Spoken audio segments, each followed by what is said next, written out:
I'm Dr. Sharnell Myles, the Chief Clinical Officer with Embark Behavioral Health, and welcome to Dr. Smiles Podcast.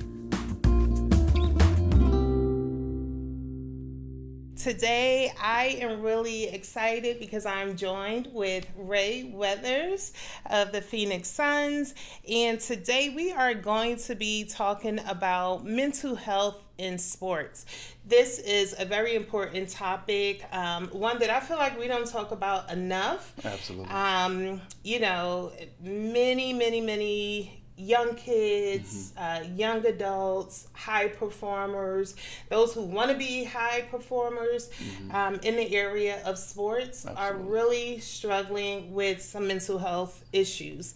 And so today, as I mentioned, we are here with Ray Weathers, and I'm excited to just kind of talk a little bit about you and really get your expertise on the intersection between sports and mental health, and what we could do to support players 2025 and beyond. So you want to introduce yourself? Yeah, so it's a blessing to be here. Thank you for having me. I'm excited about your position with your title and what you're doing to really give us a platform to talk about things that we were not comfortable to talk about as former professional athletes. So I'm just delighted to be here and shine my light to give some other players that feel not comfortable to have a voice to say, hey, you know what, we don't have to wear this mask no more in 2025 and get the support and the help that we need.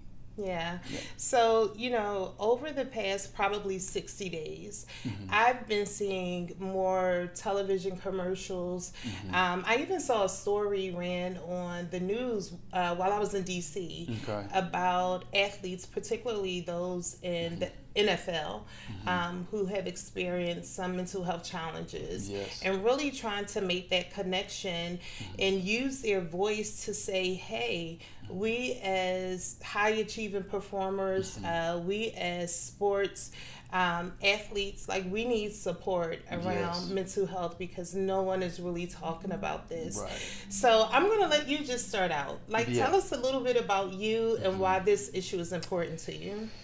Well, I say for every athlete, our circumstances, the situation can be different as far as our demographics and background. I just felt like in the African community, sometimes we would feel like we couldn't voice ourselves too much, if you will, and just the demand and the expectations that's on us, because I think some of us are playing for certain circumstances to get out of the area that we're from and those things. And so for me, I feel like it's so relevant and important right now because we can't truly be the best version of ourselves as athletes, okay? There's so much pressures that come with being an athlete, the demands, not just on the body, but the mind first. I tell people, if your mind ain't right, your game ain't gonna be tight. And so for me, just being able to have a safety valve to be vulnerable, and so I can really perform and still deal with the pressures of just my personal life, but also making sure that I'm being an asset to my teammate and the organization that I play for. And so a lot of people don't really understand some of the things behind the scenes, if you will, when media is in front of your face, but behind the scenes we deal with a lot of stuff that the media or fans don't get a chance to see. So and then it's the openness to be able to say, you know what, I really don't want to play today because of what I've just endured and just the news that I just got. And so, but we still have to push that at threshold and perform, and then the expectations, and then you got hostile environments. So, and you just keep putting that on the back burner over and over.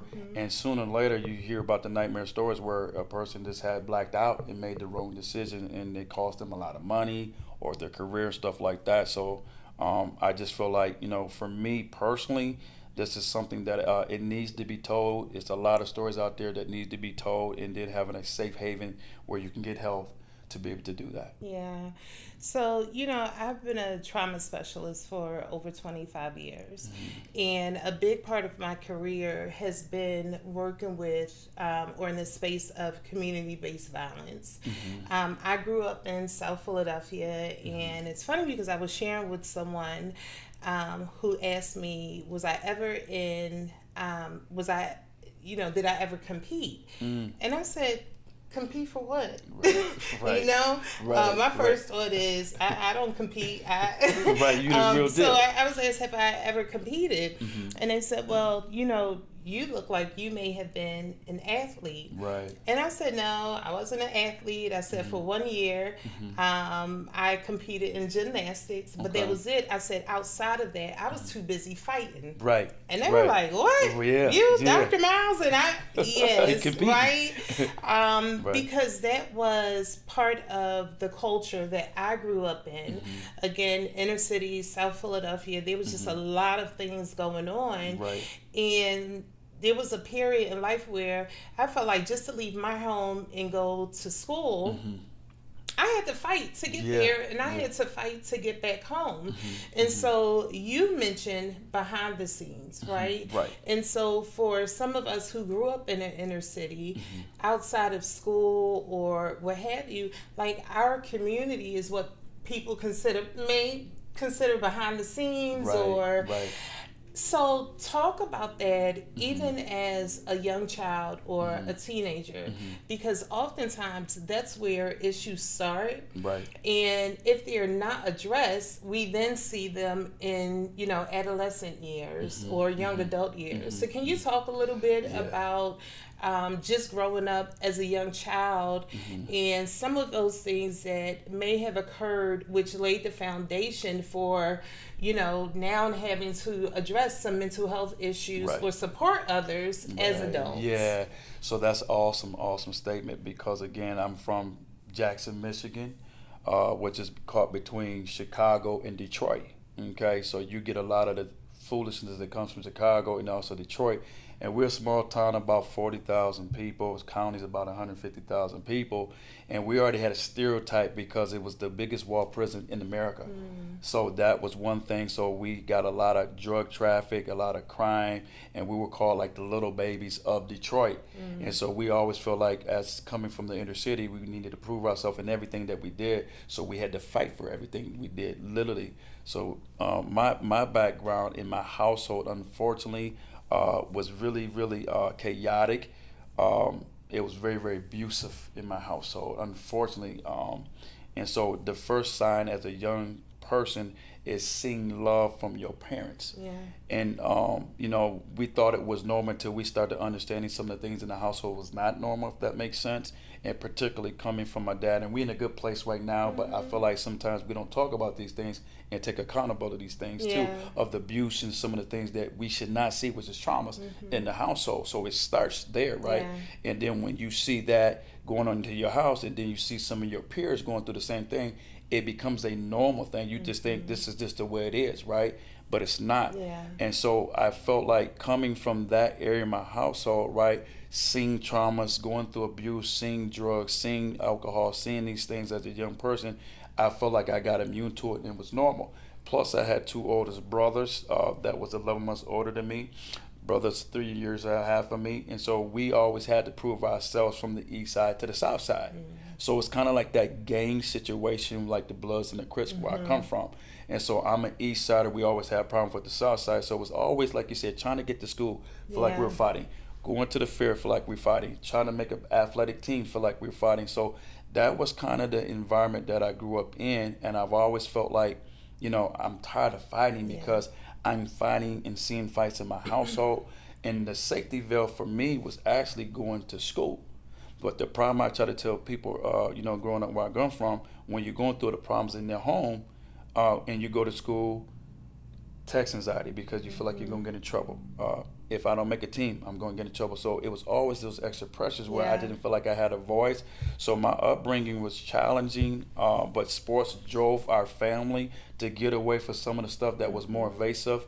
And so the big thing that changed my life was seeing my brother murdered by his best friend.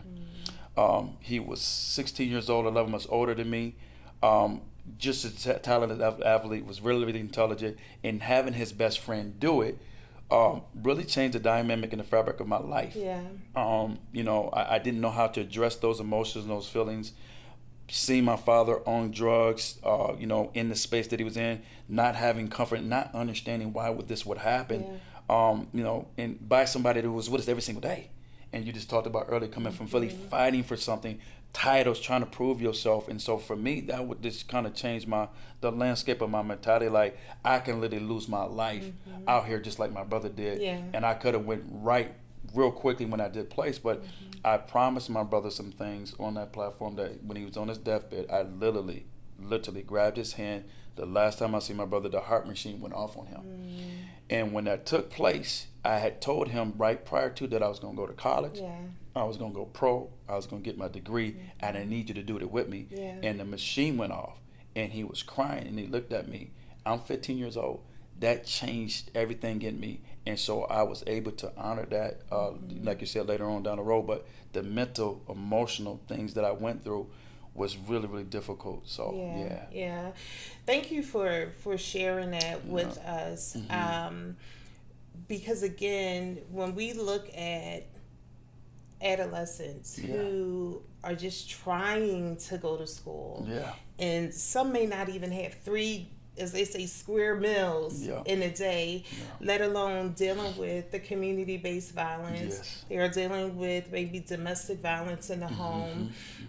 Some people look at, being a single parent as a disadvantage. To some degree, I disagree with that. Facts. Because single parents can do it too. Y'all can get it done. And so, but all of the other issues and other social determinants of health, are set to play against what we should be working towards every single day and just being successful. Absolutely. And so, again, thank you for sharing it, because many people will look at students and not even consider what's going on at home. They're like, okay, if you could get up and come to school, you should be able to pass this test. You should be able to learn. You should be able to sit in a chair for 6 or 8 hours of a day and keep it together. Well, guess what? That's unrealistic for some kids. Yes. I call it, like, sometimes as educators, pulling back the onion layer, because I was that student that didn't eat for 3 days. Yeah. They didn't know I had been in the shelter, staying with my mother with 20 people in there for a whole 4 months with no socks in the winter. Right, so those are traumas. And then if I got bad grades, no one wants to go to school and fail intentionally. But my father said, hey, if you get these bad grades, I'm going to take you out of here. So now you create text anxiety. Yeah. All those certain things, right? And then you cannot voice your opinion or say what you want to say, because you're also going to, black folks say, if you tell anything in my house, I'm going to take you out, right? So that's another thing. And that's what really keeps the stigma going, because we are told we can't talk about it. Correct. And so you're trying to channel those, you don't even understand your own emotions and feelings at that age, right? But you want to please your parents. You don't want them to get in trouble. But those are traumas that you're getting from someone that's your parents, your guardians, your loved ones, right? So now it creates trust problems, trust factors with your teacher, your educator, or friends. Because if you're getting this, from your parents, right? How can I trust anything, right? Or even the people around you. So those was things I didn't understand when I was going through the process until later on, literally after my career, right? And then I would also add to this, once you start playing sports, start making a name for yourself, now you start getting other people that's coming out of woodworks that want and have expectations that's pulling you from for something else too. So, but that, like, if I could have had something in the platform where I could have had assistance in therapy and stuff like that, then I could have been a better version of what I was, as not only as an athlete, but also more importantly as a human being, because of the title and the stigma that we have. Yeah. So let's talk about that, because you mentioned if you had those things, then you could have done some other things in life. And so what is it that you think most young athletes are missing? Whether it's a street baller who's out there like number one in the streets but can't make it to the league, or even someone who plays football or lacrosse or any sport. So what do you think, where is the gap in sports for our young people in mental health support? I feel like having a platform where they feel like they can be vulnerable and say that they really need help. I call it like a safety net, where I feel like knowing that it's the resources out there for them. Like, I didn't even know about mental health or PTSD, or they have facilities where you can even get treatment for Yeah. some of the traumas that you went through, right? And then if you got the treatment, they say, well, go see a psychologist, or shrink, they would call it back in our day, and they say something wrong with you, and then you just feel intimidated. So then Yeah. you create the fear factor.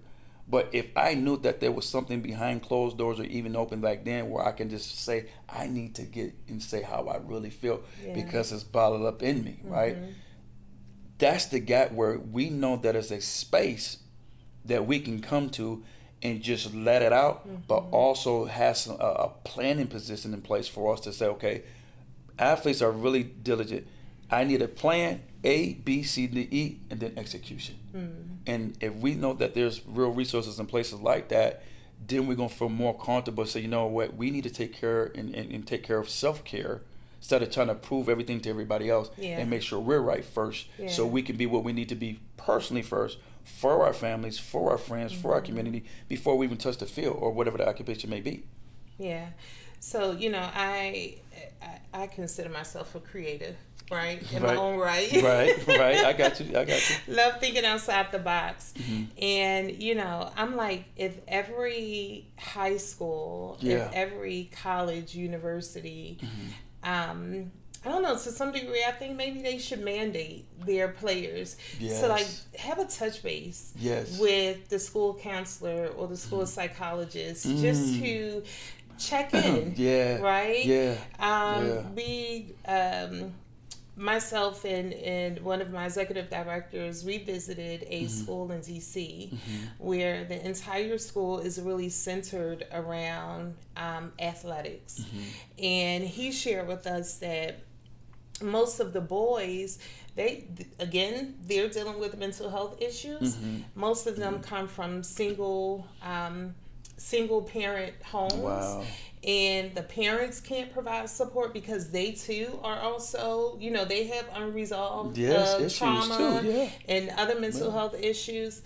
And so what would that look like if every sports program had a mandate that every kid, and not just every kid, because I also believe that we can't treat a kid and then put them back into the home environment. Correct, right? 100%. It needs to be a systems approach, meaning the entire family. Yes. Because what happens to that kid happens to the family, Right, and it impacts, right. 100%. Family members, vice versa. So what do you think that could look like if that type of service was placed into every school or mandated for every athlete? Yeah, I see tremendous change and tremendous growth, not just athletically, but academically and socially.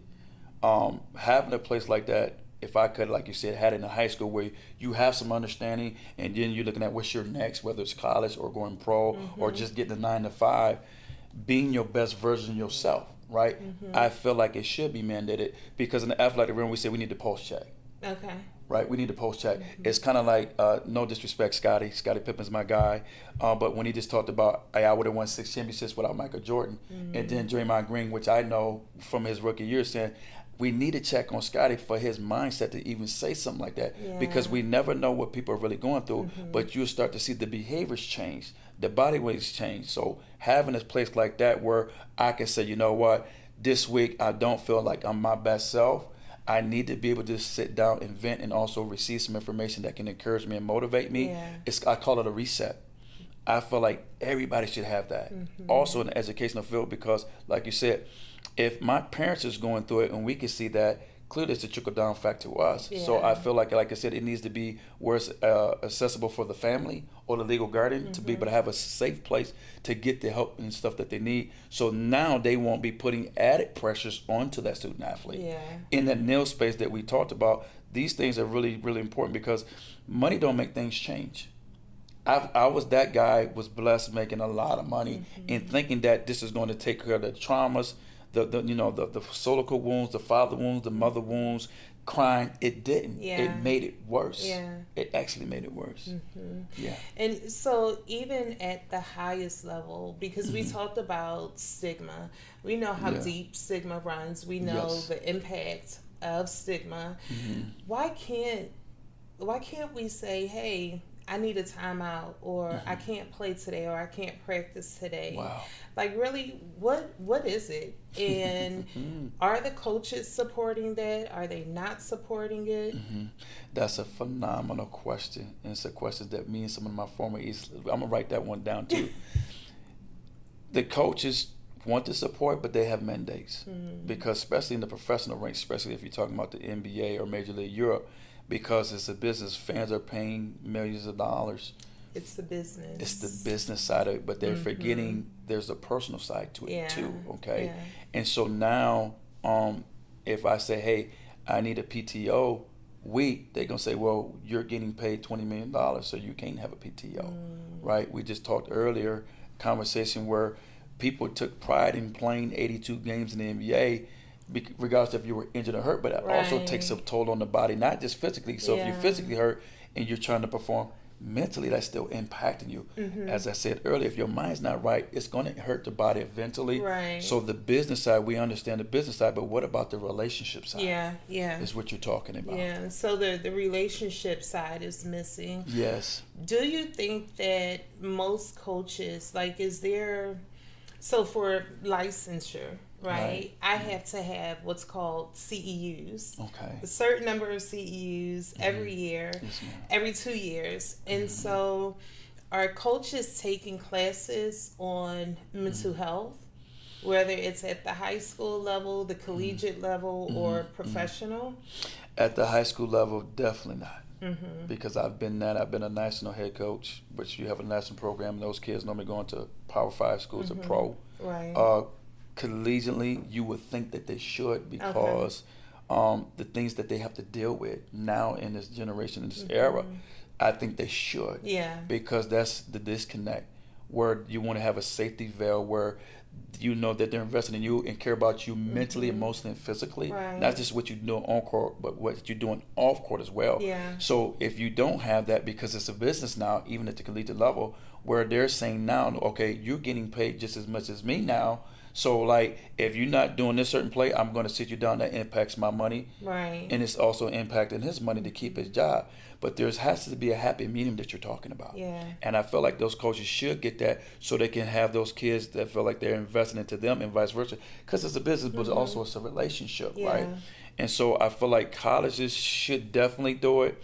At the professional level, it's a little bit different to me, because there's a silver lining, a fine line between the coach and the relationship with player at that level, because we all are getting paid so much money, but we have more pressures as players because of the demand that we have with, fans and fan base, and come here and meet this, and professional coaches don't have that same thing. But I still feel like if you want to have a championship caliber team, very similar to the San Antonio Spurs organization, no matter what type of player you was, when you went to that coach of that environment, you had to adapt to that environment. And so that's different from the Spurs compared to, I would say, a Milwaukee Bucks. No disrespect to the Bucks, but I feel like if you want to be a great coach and you want to be a people person, you do that because you want your players to perform at the highest level. So for me, I'm going to have it mandated. Right? Okay. So we just kind of talked about what we believe these institutions can do, services that they can set up, or programs that they can put in place to support players. What about the conversation between players? Because I think that can be really impactful too, right? We know kids, the ones who they look up to are their peers, right? Especially in their adolescent years. They go to their friends about everything. Even as some adults, some issues that I may have, I'm going to my best friend first, right? I'm not going to go to my mom, my dad. I may not go out and seek professional help. And so what is the conversation amongst players? Like, do you be like, man, my family is going through this, but I'm depressed, or I have some anxiety around this issue, or I'm experiencing, some symptoms of what I think may be PTSD. Is there a stigma amongst players? It is a stigma, because we would be considered soft and not tough enough, especially if you're the leader of your team, right? They look, how I lead. Am I leading emotionally, mentally, physically? So if they see that wing link, they can fall in suit of that, and then they can see that I'm not performing because of what I'm going through. And we've had conversations in the locker room like that where, like I said, it's a big game between Michigan, and they're trying to see how I'm preparing myself. Don't really know what I'm going through, but I'm not as quiet, as voiceative. Not as talkative that I used to be. And they would say, you good? And the first thing we say, oh, I'm good, but I'm really not good, right? And then if I have a bad performance, now they add to that, and then I have to say, you know what, guys, like, man, I've been dealing with this for the past week. Well, why didn't you say that so we could have rallied around you, right? So just having, like you said, the locker room talk, the locker room space is the most where you can grow or actually get dismantled.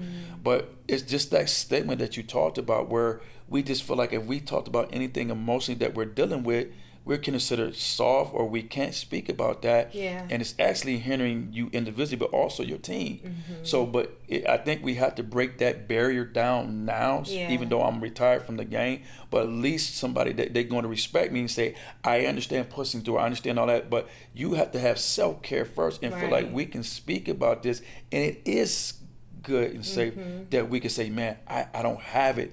And then rally around me and let me feel comfortable even getting this off my chest. So I'm going to ask this question because I'm just transparent. And come on, let's go. Do you think that mental health is played upon by those who may recruit athletes or some coaches? Or, they will probably look at it as being counterproductive to winning a game or getting out there as your best self. But are there any aspects of mental health that may be played upon, even with, if it comes to the financial piece of it? What do you think? Yes and no. I feel like sometimes from a recruiting perspective, particularly in high school and college, the first thing that the coach is going to ask, is he mentally tough? Is he mentally tough? And so then I got that when I was getting ready to go to the NBA with the Pistons. Doug Collins came to see me from Detroit Pistons and said, hey, are you mentally tough? And I'm sitting here, see, now if I say that I'm going through something, right, then it's that stigma. And then that can cause me from getting drafted, right? Or if I'm in high school, they say the first thing they ask, is he mentally tough? Before they get into the game, before they get into everything, is he mentally tough? Now, if I want to say, hey, I'm struggling, this is my family life, this is the dynamic I'm going through, oh, well, he ain't mentally tough if he can't get through that, so I'm not going to recruit him. So you got that stigma, but also now I feel like it's getting to a safe place where, okay, if he's going through this, he can push through this, he is mentally tough, and he's been dealing with this, and we didn't even know about it. So it's a huge opportunity in the mental health space to really impact on a whole different level. So what about medication, right? Because with a number of diagnoses, best practice is therapy and medication. Correct. There are some individuals who can improve symptoms just with therapy, but there are some individuals who benefit more from taking medication along with therapy. Gotcha. So as an athlete, do you think that that's frowned upon to have to take medication for a diagnosis? Or are people athletes not wanting to take medication because they're like, if I take this medication, or if I report to my coach, then they're going to know about my diagnosis of depression, or it's going to make me weaker. So what are your thoughts there? That's a great question. I think there's a safe place for it because at the end of the day, at the professional level, they want you to perform. So if you got to take your medicine because we need you to be your very best version of yourself on the court. I think even now at the collegiate level, because it's just a different game from when I played for it. But again, I think it's a safe place for players to do that if they still can make sure that they're mentally solid to do the task that they have. So I don't think that would be a problem right now. But back in my era, for sure, because again, a lot of people don't know. We took things where the doctor said, listen, we need you to perform, we need you to take this. And sometimes we wouldn't say, okay, why am I taking it? What is it, right? We still just needed to perform. And this is where you see some things like with the kidney situations from ibuprofen, Alonzo Mourning, Nate Robinson was impacting the kidneys, right? So now we say, okay, I don't have a problem with taking it, but you're gonna have to really educate me on why I'm taking this, right? And that would be from mental health wise, and also physical. But it's necessary and needed. I feel like players are more open to doing that right now because they still want to be their best version, not just to perform, but around their kids, around their wives, around their family, and stuff like that. So if it's something that's out there that can give them a better solution, not just the therapy wise, but also medicine wise, I think we should do that. Yeah, good. Yes, absolutely. So where do we go from here? For Embark, we have added a sports component, Right? And we are building the programming. We want to open our doors and make sure that families know your kid doesn't have to be a high performer. They don't have to be the best in whatever sports that they choose. But for even for those kids who want to be high performers, but again, they're dealing with some mental health issues that's impacting their ability to play. How do we best support those families? Let them know that the one thing I said, accessibility. Sometimes we don't even know that's out there for us and for them, right? And I call it like leaving no family behind or no kid behind. Right. If you're feeling this way, we're available, and this is who we are, and this is what we can do, and we can bridge the gap. I feel like the most successful that I had was when I was in an environment where I felt was family orientated. Okay. When you know that you're going back and pulling back that onion layer, where that trust factor, that transparency, that accountability, and knowing that we're going to embrace you. That's a place where you're going to run through a wall and follow the protocol so you can be the best version of yourself, and then also your family. And you see a lot of businesses, that's just what it is. But when you got that family business where they feel like it's a safe haven for them, really, spiritually, physically, emotionally, that's what separates you. That's what truly separates you. So I definitely know that's what Embark is and will continue to do, but on a greater scale. So if I had humbly, not just because I'm on the podcast, I'm transparent that way.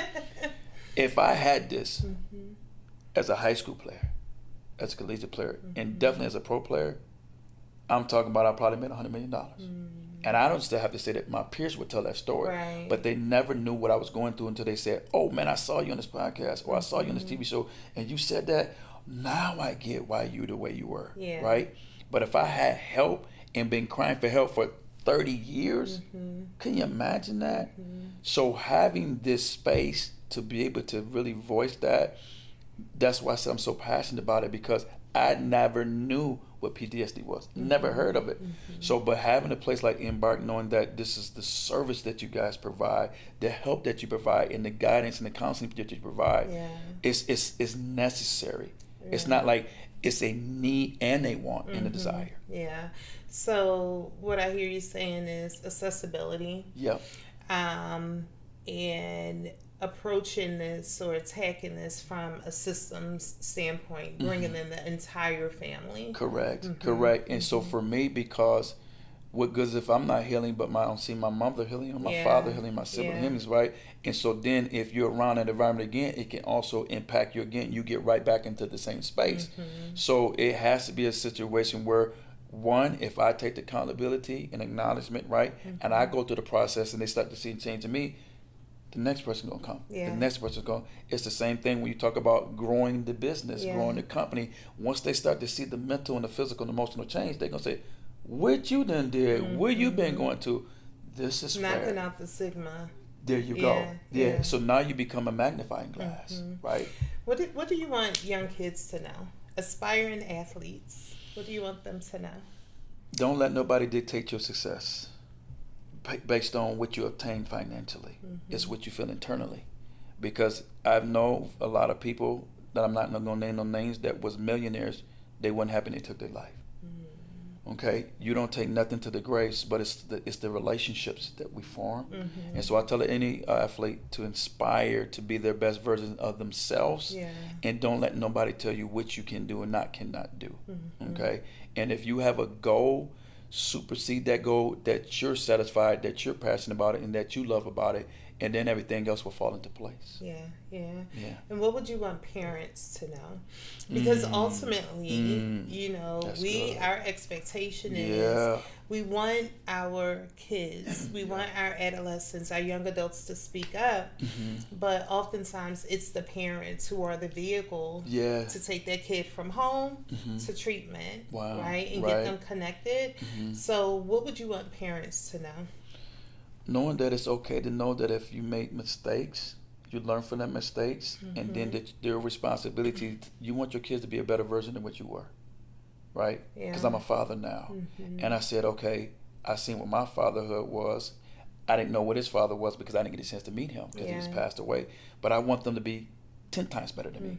So me is saying, okay, this is where I made my mistakes, parents, and take that accountability, and how can we grow together? How can I grow so my kids can see that change, so we all can grow together?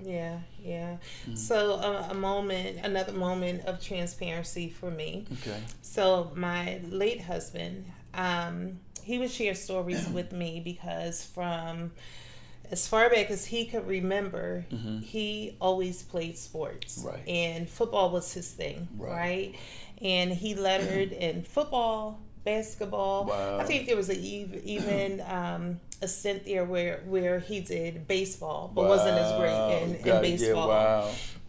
And so he would share how, you know, he would play Pop Warner football all through middle school, high school, college, and then some arena ball. Wow. Well, during the time that he was playing arena ball, he suffered an injury where he was hit up against the barrier, and it started an aortic dissection.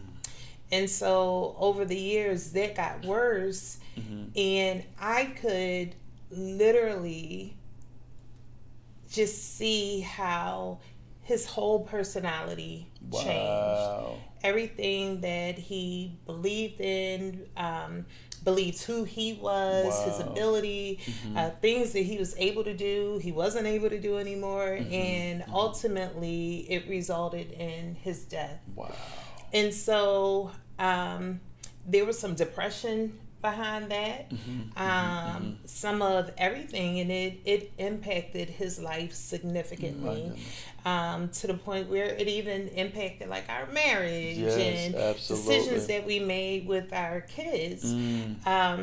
My 18-year-old, who's 18-year-old now, he played football for a little while.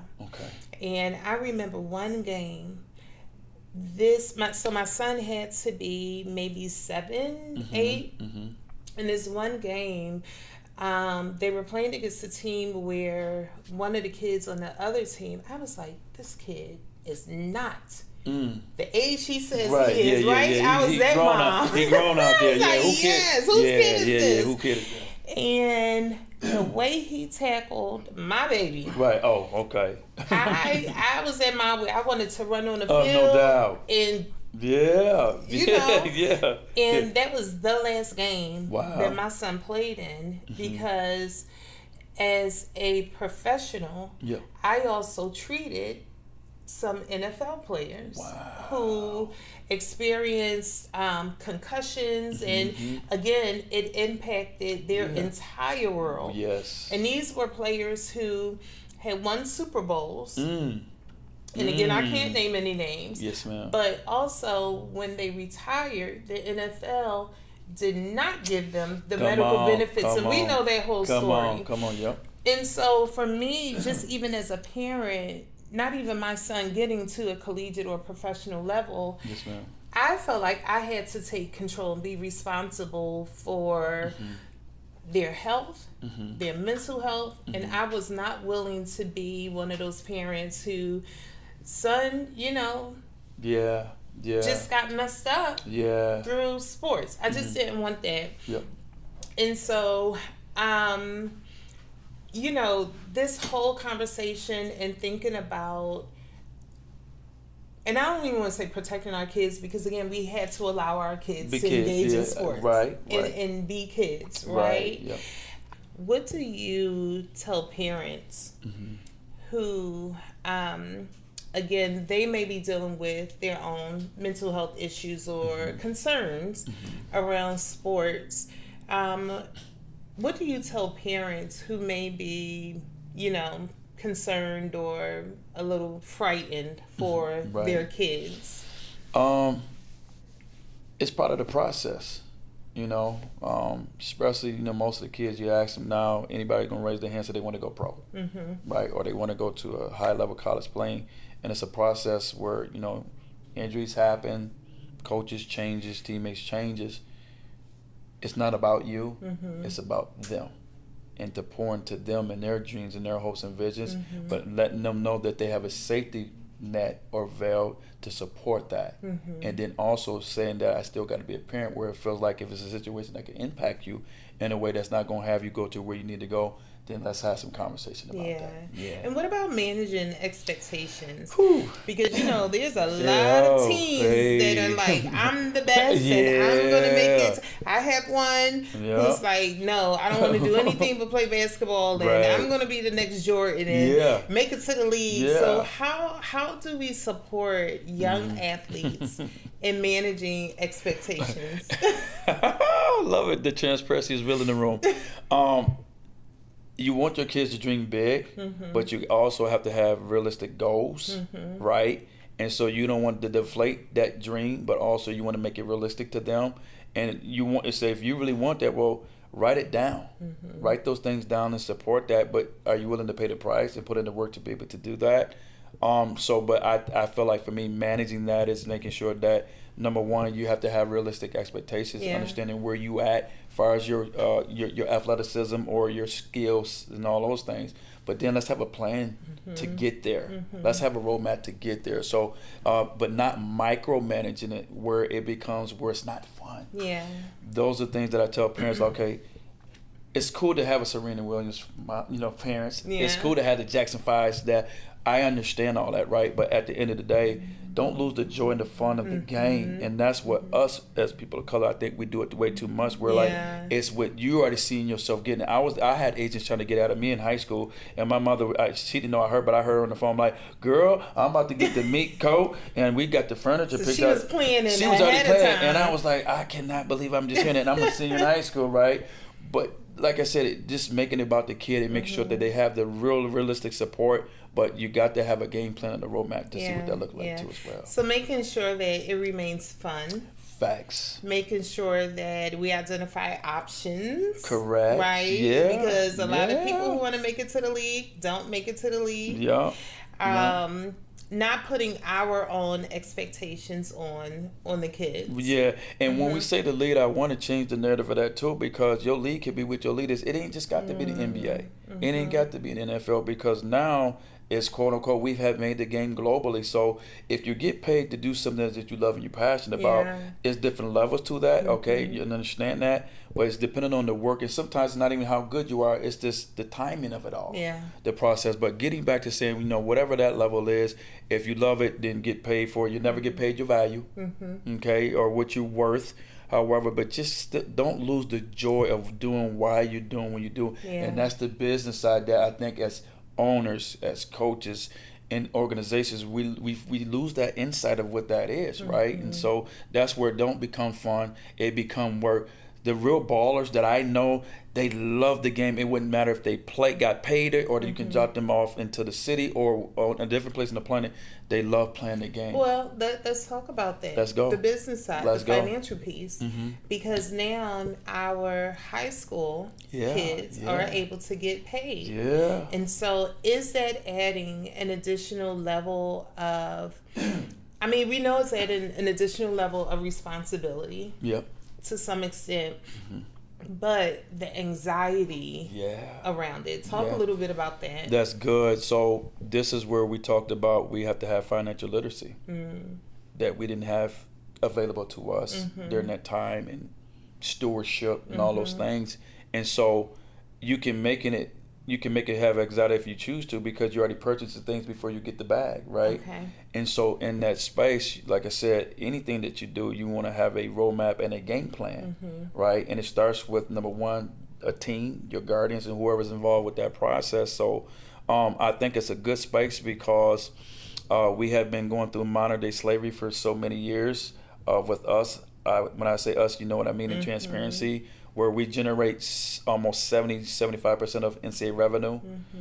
We generate probably 70% of NBA space, probably 65% of NFL space, maybe 60% of Major League Baseball space. I could keep going on Yeah. and so forth. We have been to the table, not coming to the table.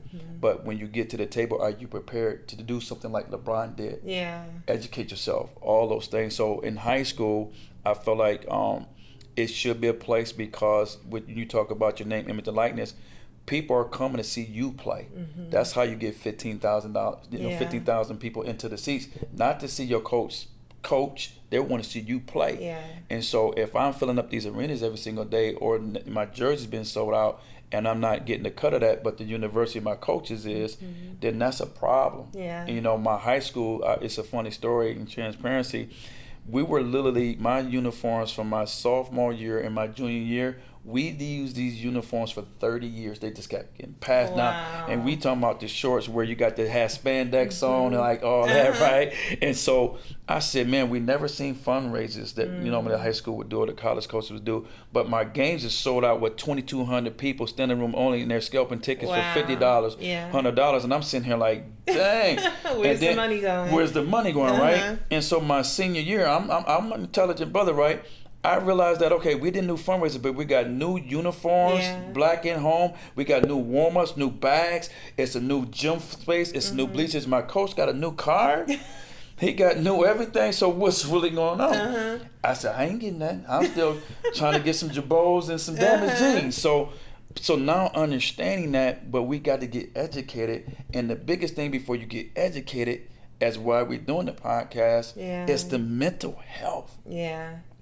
Right? If your mind is right, you got clarity, and then you got to have a roadmap with clarity. So you have to have a sound mind in that, right? To be able to do and maximize what you have. Because really, underneath all of that, underneath the fame, the fortune, the clothes, the car, at the end of the day, you were still going home and having to deal with your emotions. And just that internal part of you that nobody else sees. Not your representative. Come on. You're still having to deal with that. And, my heart goes out because we also know the stories about our young athletes who may have committed, died by suicide. Yes. And yet the world only saw what they put out there as an athlete. Yes. Right? That's deep. And the mental health piece of them was never focused on, or addressed, or spoken of. So talk about that. What is really happening when it gets to that point? When it's getting to the meat, I say to the bone of the meat, and you get to a place, and I've been in that space. I don't mind sharing that openly before, where you get to a level where you thought the people was around you when things was on this high road, when the resources there, like you said, the clothes, the cars, that lifestyle. And when things pivot in your life, right, then you start to lose those relationships because the party's over. All right. And then you get to such a place because it was all superficial, right? And like you said, it's the battle of the mind. And so you masking it, but deep down inside, you're dying. And then you get to that breaking point where it's not chirping, it's not firing, right? And then you say, I just don't have enough. It's like when you don't have any more, I call it the word capacity. And when you get to that place, I've been there where it's like, you know what?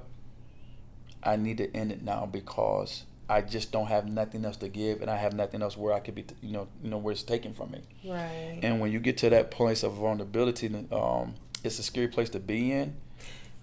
I'm sorry to cut you off, but that just hit me. As an athlete, you're at some point, even for high schoolers, like your life is not private. A big piece of your life is not private. You have fans, even as a teenager. Oh yeah. You have people who want to be around you. who are paying top dollar to see you. Your life is in demand, but you just said you feel like you have nothing else to give. Yes, yes. It's almost like you got a full, you know, when you worked all day, you're tired, you just want to take a bubble bath, and then you go through the process of preparing. You're like, ooh, it look good, I can't wait to get in there. But sooner or later, you're going to enjoy it for a while, and sooner or later, you know, you got to get out, and then you have to drain the pool. This just dropped on me. And then once you see that last little water that go in that thing, that's how it feels, where you just, it's nothing left. And once you get to that level, you know that, okay, the bill is cut off, I can't even run no more water. Where can I go? What can I do? You know, especially if you ain't got people really pouring into you the right way. You know what I'm saying? So that's a dark place to be in.